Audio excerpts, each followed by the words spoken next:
What's happening around the world and what's happening here at home. A very good evening to and welcome to Weekend Primetime News. I'm Sandro Ferdinando. Let's take a look at your headlines for tonight.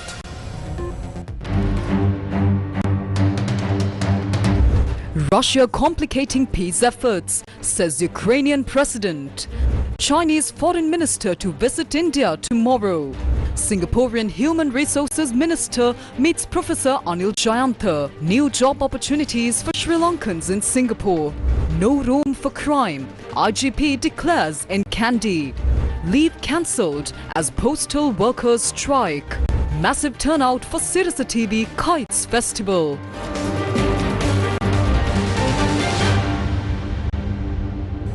Starting off with news overseas, Ukrainian President Volodymyr Zelensky says that Russia's refusal to agree to a ceasefire is complicating efforts to end the war. And this comes after Trump said he wants to bypass a ceasefire in Ukraine and move directly to a permanent peace agreement after his meeting with Russian President Vladimir Putin on Friday. Volodymyr Zelensky has said that Russia's refusal to agree to a ceasefire is complicating efforts to end the war. The Ukrainian president said in a statement on X, quote, "We see that Russia rebuffs numerous calls for a ceasefire and has not yet determined when it will stop the killing. This complicates the situation," unquote. Though Zelensky was not invited to the summit on Friday, he is scheduled to travel to Washington, D.C. on Monday, where U.S. President Donald Trump has said he will urge the Ukrainian leader to agree to a peace deal. European leaders, including French President Emmanuel Macron and British Prime Minister Keir Starmer, are set to accompany Volodymyr Zelensky to meet Donald Trump in Washington, seeking to bolster him as the US president presses Ukraine to accept a quick peace. Ukraine's main demand has been a quick ceasefire before talks on a longer-term settlement, with Trump reportedly telling European leaders beforehand that his goal for the summit was to obtain a ceasefire deal. Presidents Trump and Putin failed to reach a deal during talks in Alaska on Friday, though the Russian leader described the meeting as very useful. Putin reportedly presented Trump with a peace offer that would require Ukraine withdrawing from the Donetsk region of the Donbas in return for Russia freezing the front lines in Zaporizhia and Kherson. Russia claims the Donbas as Russian territory, controlling most of Luhansk and about 70% of Donetsk. It also illegally annexed the Crimean Peninsula in 2014, 8 years before launching its full-scale invasion of Ukraine. The Chinese Ministry of Foreign Affairs says that Chinese Foreign Minister Wang Yi will embark on an official visit to India tomorrow, and the statement issued by the ministry noted that the Chinese Foreign Minister will remain in India from tomorrow until Wednesday. Chinese Foreign Minister Wang Yi is scheduled to meet India's National Security Advisor Ajit Doval during his upcoming visit to India. According to international media reports, the primary agenda of Wang Yi's visit is to discuss the ongoing and unresolved border disputes between the two countries in the Himalayan region. This marks the second high-level meeting between Chinese and Indian representatives following the deadly military clashes in the Himalayan border area in 2020. Tensions between India and China had escalated after an agreement in October last year concerning border patrol operations in the Himalayas led to a breakdown in relations. Indian Prime Minister Narendra Modi is also expected to visit China at the end of the month to attend the Shanghai Cooperation Organization or SCO Summit, a regional security forum. During this visit, Prime Minister Modi is scheduled to meet Chinese President Xi Jinping. Why is this India-China visit significant? This rekindling of diplomatic ties between India and China comes at a time when the United States has imposed a 50% tariff on Indian goods, adding an interesting dimension to the geopolitical landscape. Additionally, India's continued oil trade with Russia has drawn criticism from the United States. The US tariffs are set to take effect on the 27th of August. Although a US delegation was initially scheduled to visit India from the 25th to the 29th of August for trade talks, that visit has now been cancelled. Meanwhile, US President Donald Trump recently signed an order extending the implementation of the US tariffs on China by another 90 days. Originally, the US-China tariff agreement was set to take effect on the morning of the 12th of August. Under that agreement, Chinese goods would face a 145% tariff, while US goods would be taxed at 125%. However, due to the postponement, current tariffs stand at 30% on Chinese imports and 10% on US goods. In this context, India and China drawing closer despite their historically strained diplomatic ties has attracted significant global attention. What was discussed during the recent visit by India's External Affairs Minister to China? Last month, India's External Affairs Minister Dr. S. Jaishankar undertook an official visit to China, drawing attention both regionally and globally. This was the first official visit by an Indian External Affairs Minister to China since the Galwan Valley clashes in 2020. He was in Tianjin, China, to attend the Council of Foreign Ministers of the Shanghai Cooperation Organization, or SCO. On the sidelines of the event, Dr. Jaishankar held several bilateral discussions with key Chinese leaders. Will new trade challenges overshadow historical border issues? During those discussions, both sides focused on restoring peace and stability along the contentious border areas. The Indian External Affairs Minister emphasized that differences should not become disputes and competition should not become conflict. Trade barriers and economic cooperation were also key points on the agenda. The two countries agreed to take practical steps to enhance their bilateral ties, including improving transport connectivity, specifically direct air travel links. According to international media, these talks involved top-level Chinese officials, including the Vice President, Foreign Minister and representatives from the Communist Party's International Department.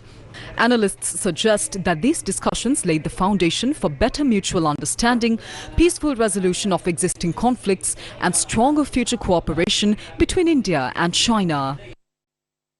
The Minister of Labour and Deputy Minister of Economic Development, Professor Anil Jayantha Fernando, has held high-level discussions with Minister of State for Culture, Community and Youth and Manpower of Singapore, Dinesh Wasdash, and Minister of State for National Development of Singapore, Alvin Tan. Professor Anil Jayantha Fernando was in Singapore from 11 to the 13th of August 2025 to participate in the Invest Sri Lanka Investor Forum organized by the Securities and Exchange Commission of Sri Lanka and Colombo Stock Exchange in association with the High Commission of Sri Lanka in Singapore.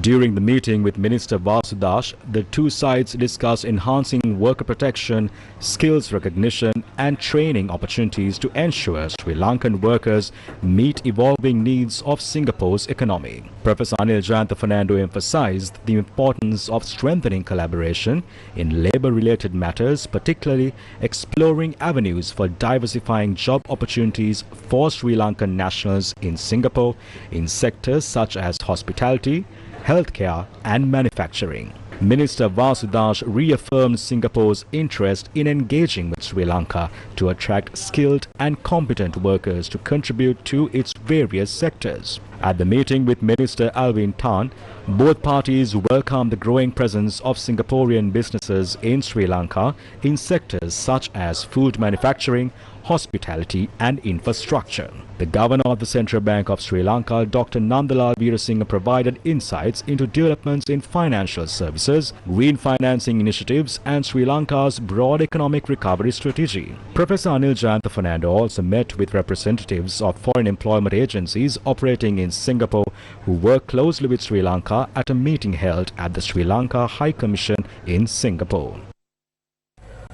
Inspector General of Police Priyantha Veerasurya says that a more systematic approach is currently being implemented to curb underworld activities than the methods previously in place. He made this statement today after visiting the Mahanayaka Theras of the Asgiri and Malwata chapters in Kandy. Inspector General of Police Priyantha Veerasurya visited the Temple of the Sacred Tooth Relic this morning and paid homage to the sacred relics.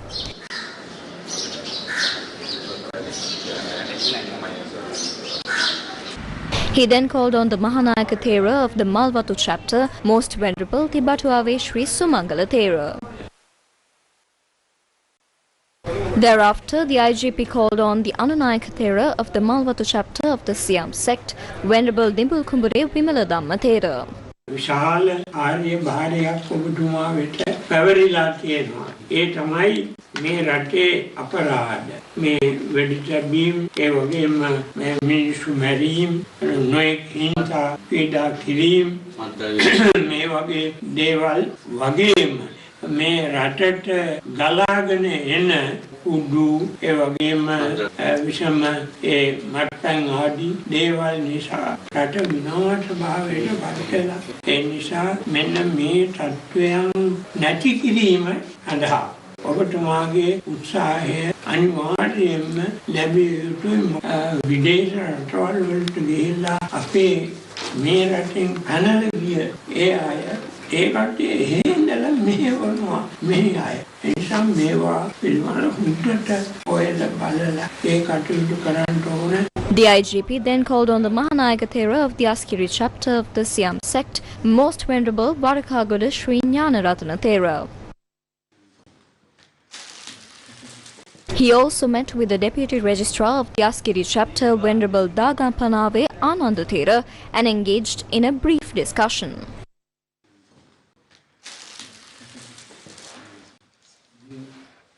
The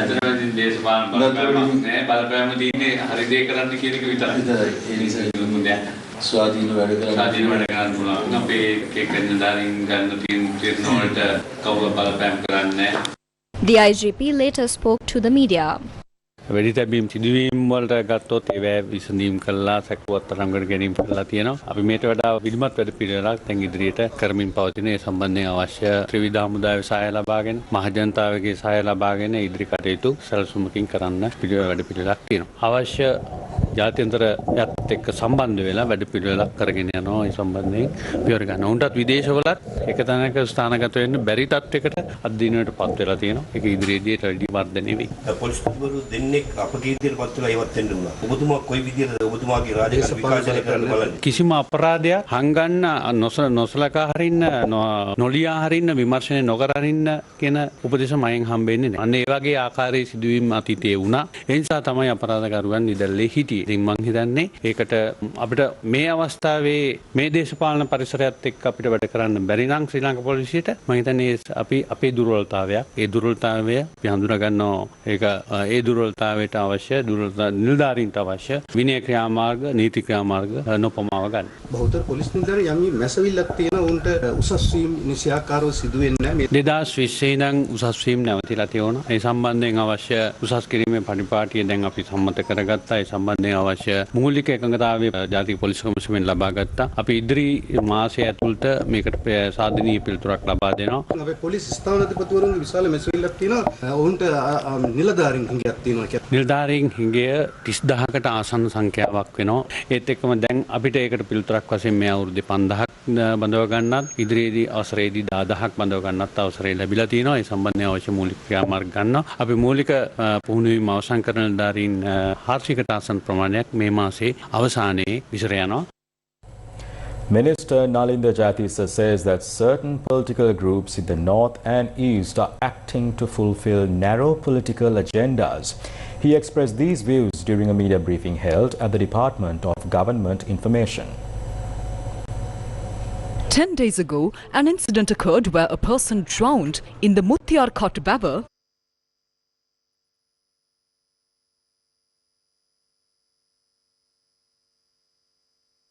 unfolded.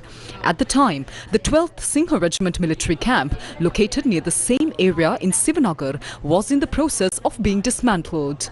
On the night of the 7th of August, 5 individuals allegedly trespassed into the grounds of the camp to steal metal and external materials being removed. The camp officers reportedly chased these intruders away. A special police team has launched an investigation into the death of the person who drowned in the Muttiarkot Babar while allegedly fleeing the scene. It has now been revealed that during the attempt to remove the intruders, some of the civilians were assaulted by the camp officials. As a result, one soldier who was on duty at the camp has been arrested. 2 more soldiers were also taken into custody by the Odu Sudan police on suspicion of aiding and abetting the group to enter the camp and commit theft. All 3 suspects were presented before the Mulathu Magistrates Court on the 9th of August and have since been remanded. The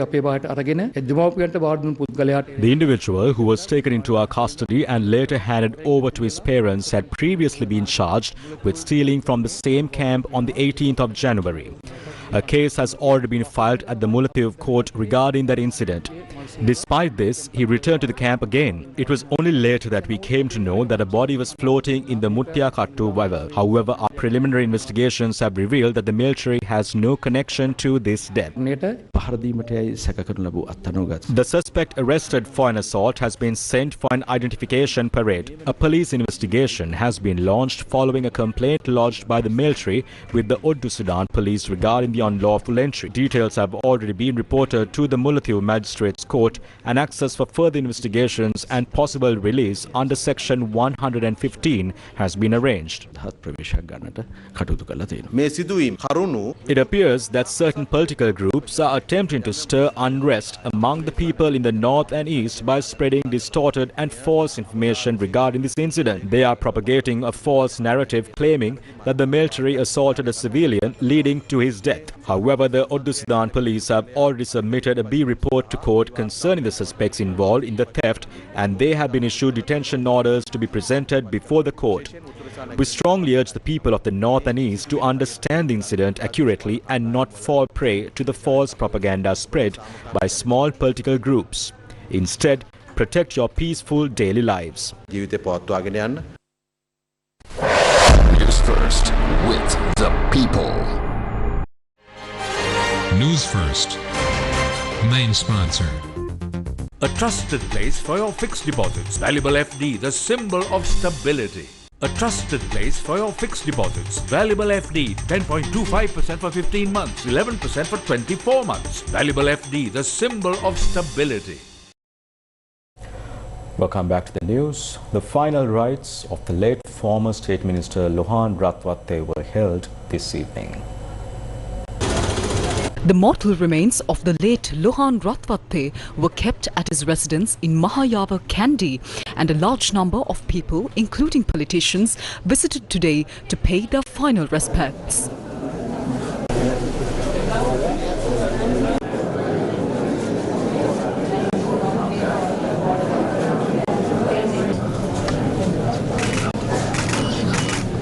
අපි දෙපැත්තක හිටියේ දෙපැත්තින් නම් දේශපාලනය කරා දෙපැත්තෙන් දේශපාලනය කරා කියලා පෞද්ගලික වෛරකමක් තිබුණේ නැහැ අපි කතා කරනවා එතුමාගේ අභාවය මේ පළාතට විතරක් නෙවෙයි රටටම පාඩුවක් ලාංගේ පාඩුව අපිට දැන් විශාල වශයෙන් දැනෙනවා මේ පවුල පරම්පරා ගන්නවක් අපි අඳුරනවා ඉතින් මම පොඩි කාලේ වඩාගෙනත් ඉඳලා තියෙනවා මගුල්ටත් මම ගියා ඉතින් බෞද්ධ හැටියට මරණින් පස්සේ ඉතින් අපි ඔක්කොම අතීතයට එක වෙනවනේ මරණයත් එක්ක තියෙන අමනාපකම් ඒ ඔක්කොම අමතක කරන්න ඕනේ. දේශපාලන වශයෙන් එතුමා හැම වෙලේම නිර්භීතව ඒ කටයුතු වල යෙදුණා. ප්‍රදේශයට සේවයක් කරන්නත් රටට පක්ෂයට සේවයක් කරන්නත් එතුමා කොයි වෙලාවකවත් පසුබට වුණේ නැහැ. The final rites were held this evening at the family cemetery in Nithawala, Kandy. Luhan Ratwatis passed away on the 15th of August while receiving treatment at a private hospital in Colombo due to an illness. He was 57 years old at the time of his passing. All postal workers across the country have decided to launch a strike from midnight today. This decision has been taken based on 19 demands, including the proper payment of overtime allowances and addressing the shortage of staff. Trade unions, including the Postal and Telecommunications Officers Union and the Joint Postal Trade Union Front, have decided to join the strike. Starting at 4 p.m. today, workers at the Central Mail Exchange in Colombo joined the strike, while it is set to take full effect at all postal offices from midnight. The strike is being launched in the context of the cancellation of all postal workers' leave. The strike is based on 19 demands, including the proper payment of overtime allowances, recruitment to fill staff shortages, resolving issues in the Postal Transport Division, and granting 3 proposed salary increments to frontline officers. The Postmaster General initiated basic discussions on these 19 demands, but they failed. Some agreements were reached, but he didn't get the opportunity to implement them. Among these demands, 2 key ones are the overtime allowances and the fingerprint machine issue. With the increase in salaries, overtime rates have relatively increased, and we accept that. But historically, the Postal Department had a clear method for calculating overtime pay per hour. That system was changed, and under the new system, the overtime amount we've received has been reduced. We are not expecting luxuries, but we need the minimum facilities required to keep this institution running and solutions to the burning issues faced by employees. Also, the curtailing of workers' rights must stop. If we receive concrete solutions to these issues, we are willing to reconsider the strike. During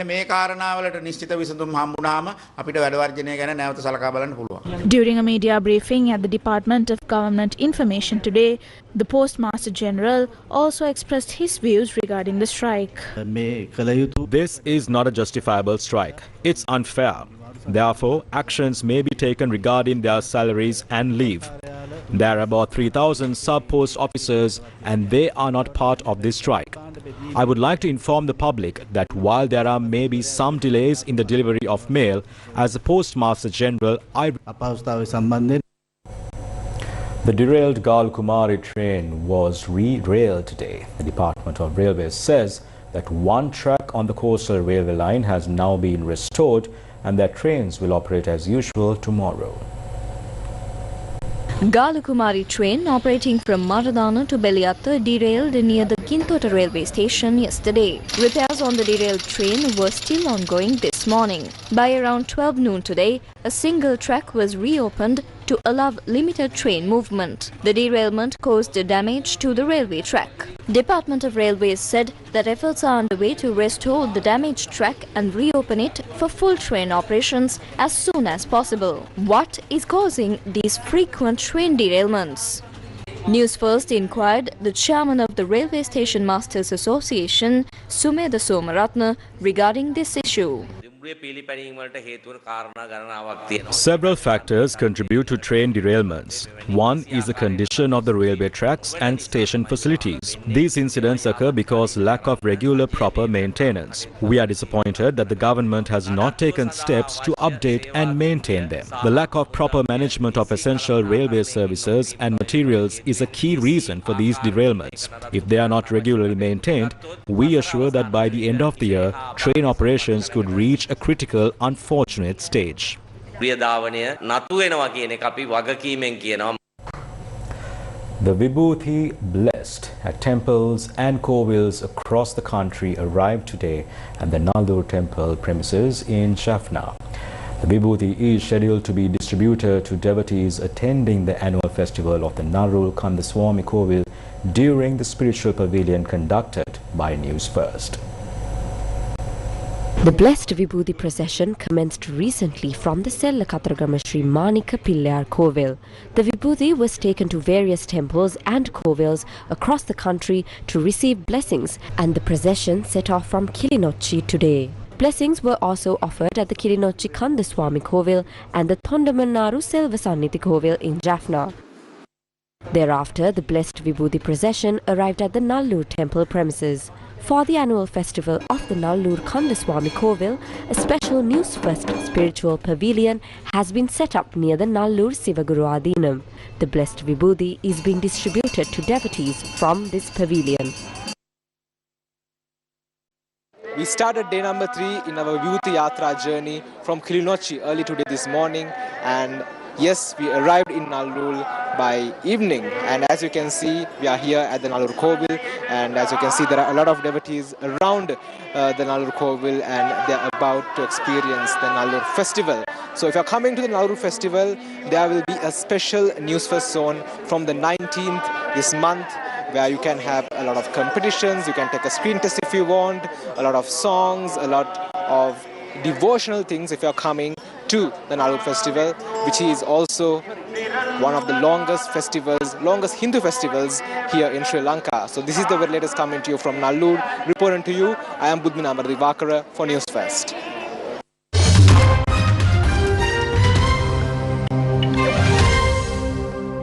Israeli forces bombed Al Ali Hospital in Gaza City, killing at least 7 people. Meanwhile, the military is advancing plans to forcibly displace Palestinians to designated concentration zones in the southern Gaza Strip. The Israeli army has intensified its attacks on the Gaza Strip with a focus on Gaza City as forces continue their efforts to take control of the city and relocate Palestinians to a designated area in southern Gaza. The military struck Al Ali Hospital in Gaza City, resulting in the deaths of at least 7 people. Additionally, 11 others have reportedly died of starvation amid ongoing restrictions that have prevented humanitarian aid from entering the strip. Meanwhile, thousands of Israelis protested in Tel Aviv, calling for an end to the conflict in Gaza and the return of captives. Across Israel, nationwide protests and a general strike have taken place against the war in Gaza, with demonstrators demanding a negotiated deal to release captives held in the enclave. Israeli media reported that protesters blocked several highways, causing major traffic disruptions. Authorities have deployed thousands of police officers to manage the demonstrations. Outside of Israel, several thousand people gathered in New York City on Saturday in what has been described as the largest pro-Palestinian and anti-Israel protest in recent months.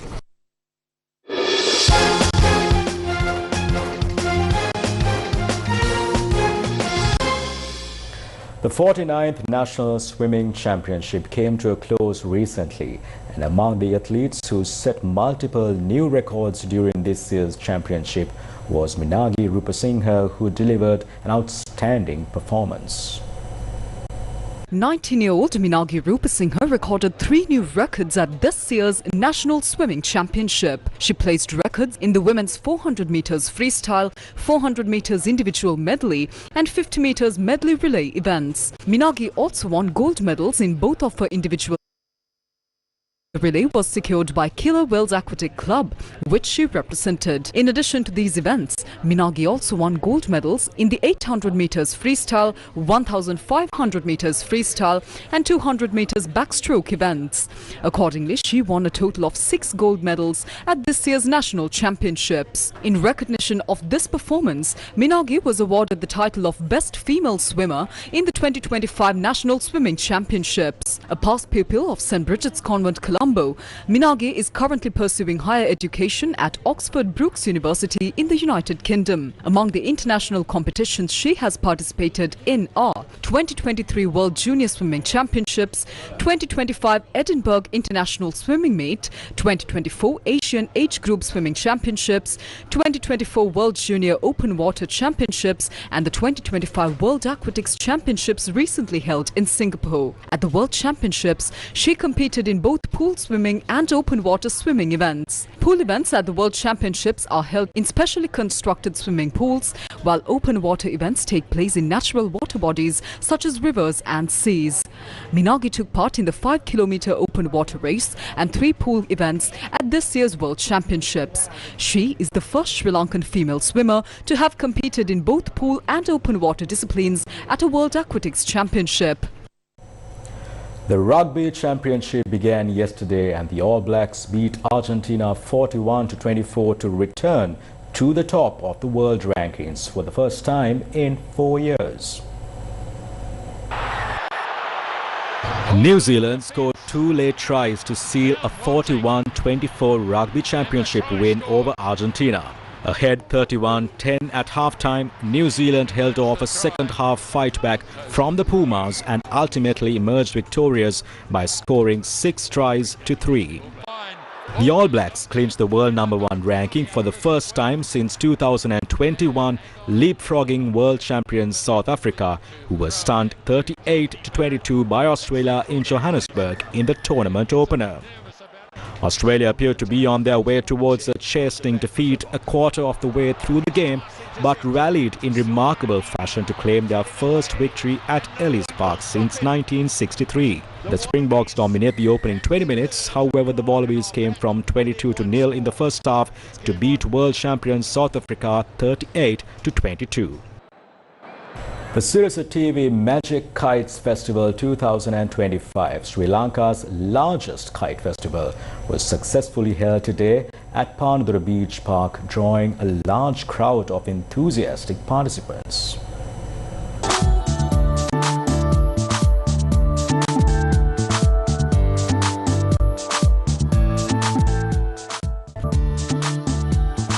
Kite enthusiasts from across the country gathered at the Panadura Beach Park from early morning to take part in the Sirasa TV Magic Kites Festival today. Throughout the day, the sky above Panadura was filled with kites in a myriad of colors, adding a stunning vibrancy to the beach park.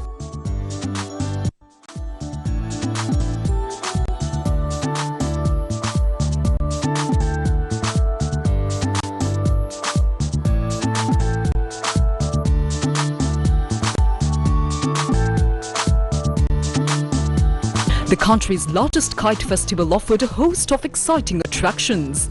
Participants not only enjoyed the festivities but also had the chance to win prizes and certificates. This year's Sirasa TV Magic Kites Festival was organized jointly by the Panadura Municipal Council and Sirasa TV. From the smallest to the largest kite, winners were celebrated across a variety of categories. Awards were presented for the smallest kite, the largest kite, the most creative kite, the most colorful kite, and the best kite inspired by a Sirasa program.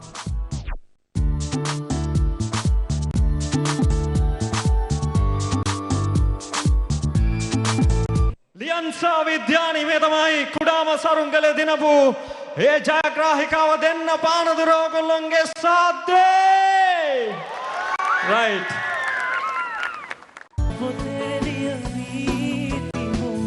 The Ants Band is dazzling the audience tonight with performances by popular artists including Sanka Dineth, Dineshan Kaiser, Ruan Hettiarachchi, Nilan Hettiarachchi, Robbie J and Ramya.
Oh yeah!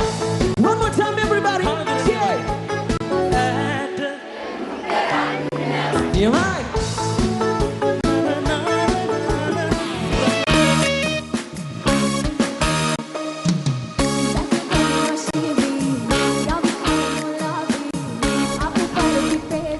The 2025 Diamond Excellence Awards ceremony was held today in Colombo. Omaya Kovilagudige of Newsfirst won Popular Media Personality of the Year. Bindana Prasad Karunaratna of Newsfirst received the Best News Presenter Award. Dhanushya Nyanasekaram from Shakti TV won the Popular Tamil Media Presenter Award. Shakti FM's Shelton Anthony won the award for Most Popular Tamil Radio Announcer. Jeffrey Jebadarshan won the award for Most Popular Tamil Political Show Presenter of the Year. And with that, we wrap up news for tonight. Thank you very much for joining us. Do take care and good night.